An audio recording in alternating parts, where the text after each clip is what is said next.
An overview of LSI. I also wanted to talk briefly, as you're writing content for your website, about the concept of LSI. First, let's talk about what it stands for. It stands for Latent Semantic Indexing. Essentially, what this means is, I think this came about because, when the internet started to take off and people were creating web pages, it was really easy to rank for terms just by using things like meta tags. If I wanted to rank well for the phrase dog training tips, all I would need to do is create a page and type dog training tips on there about 50 times, and I would rank really high for it. And does that make sense? Is that going to be helpful? No. Was it very easy for people to manipulate? Yes, it certainly was, and that wasn't a good thing. So what has happened now is that if you take a phrase and use it too many times on a page, of course it can be seen as spammy, and it can hurt you.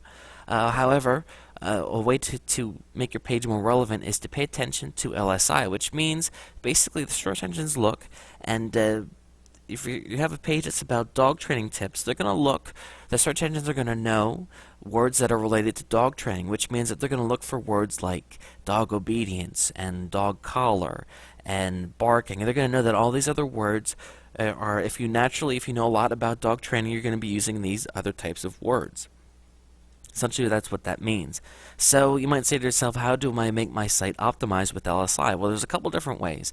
If you know a lot about your site, about your subject, then this should come naturally. Just offer high quality content that is going to help your visitors. It's automatically going to take LSI into context. However, if you're not sure, do some research and look to see, what kinds of words are being thrown out there.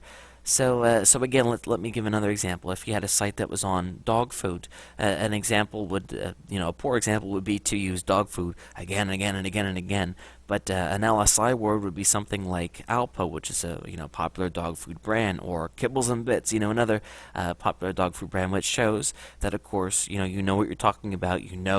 Brands of dog food, and it's going to show the search engines that you're not just creating a page that's going to focus on the phrase dog food. You're actually going to include related words. That's essentially LSI. There are some tools that you can subscribe to that they cost money that will automatically help you find other words that search engines consider to be related, which certainly can be valuable and something worth considering.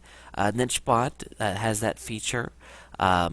A more hefty tool called ThemeZoom also has that feature that you can check out too, but that's pretty pricey. So just to throw that out there, but again, that's what the LSI stands for. It's what it means if you see people talking about it.